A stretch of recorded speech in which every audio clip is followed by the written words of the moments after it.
Merci, Madame la députée. La parole est à Monsieur Cyril Isaac-Sibille pour le groupe démocrate, modem et indépendant.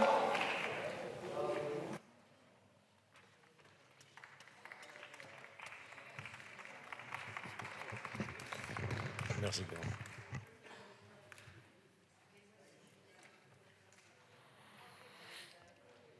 Madame la Présidente, Monsieur le Ministre, Mesdames les rapporteurs, chers collègues, nous y sommes. Ce n'est pas le grand soir, mais une nouvelle pierre apportée à la politique du grand âge. Depuis plus de 5 années, ici, nous sommes nombreux à avoir travaillé sur la question du bien vieillir et à avoir participé à de nombreuses missions et rapports. La première pierre, nous, parlementaires, nous l'avons posée en juillet 2020 en créant par amendement la 5e branche de la sécurité sociale, celle de l'autonomie. La deuxième pierre a été de doter la branche autonomie d'une programmation financière avec une prévention de dépenses pour le grand âge passant de 32 milliards en 2021 à 42 milliards en 2026, soit une augmentation de 10 milliards de dépenses en 5 ans. C'est considérable.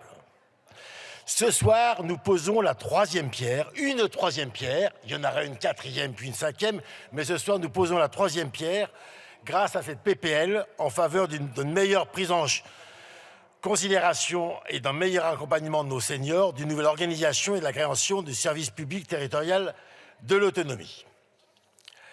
Oui, c'est notre responsabilité, comme parlementaires, de donner, et sans attendre, des réponses aux conséquences de l'explosion démographique, du vieillissement de notre population.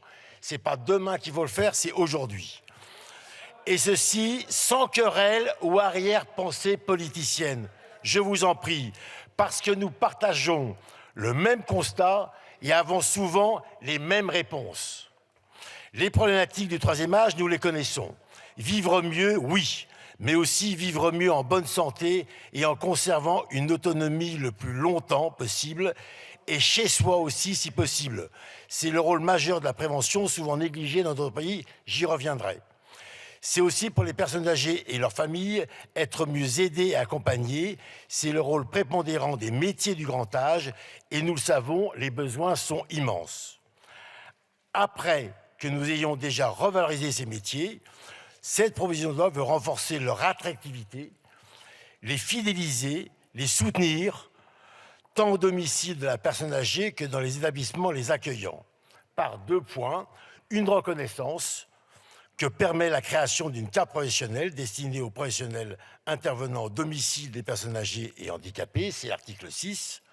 Le deuxième point, c'est le soutien pour financer leur déplacement au domicile, notamment par le soutien financier qu'apporte la CNSA au département pour une meilleure mobilité, un meilleur déplacement de ces professionnels, c'est l'article 7.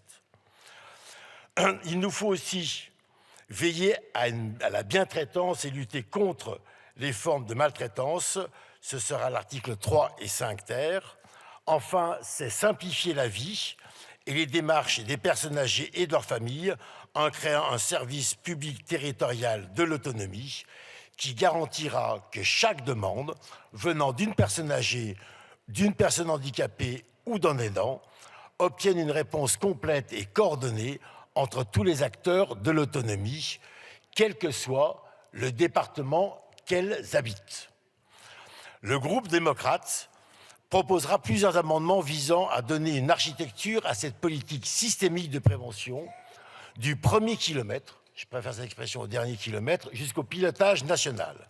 Oui, cette politique a besoin d'un pilote qui définit une stratégie globale, des objectifs, des priorités, qui coordonne les acteurs et leurs actions.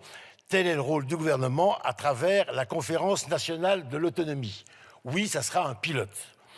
Grâce à un centre d'évaluation des actions et des initiatives déployées, grâce à des indicateurs, tel sera le rôle du Centre national de ressources probantes intégré à la CNSA avec le soutien de Santé publique France. Il aura besoin d'une déclinaison territoriale par le biais d'un service public mentionné auparavant, service public territorial pour l'autonomie. Il aura besoin d'un horizon temporel en inscrivant cette politique et ses financements dans une loi d'orientation de programmation quinquennale. C'est aussi un de nos amendements. Il aura besoin d'un partage des datas et des données de santé afin d'aller vers les populations isolées qui en ont le plus besoin et de détecter le plus tôt possible les préfragilités, notamment grâce à la systématisation du repérage précoce des fragilités en s'appuyant sur l'outil ICOP, test d'auto-évaluation des capacités d'une personne. Cette avancée sera majeure. Nos débats vont être passionnants et passionnés. Notre groupe a un petit regret, celui d'avoir Merci de conclure, chers collègues. Complet pour enrichir cette proposition de loi. Je vous remercie. Merci.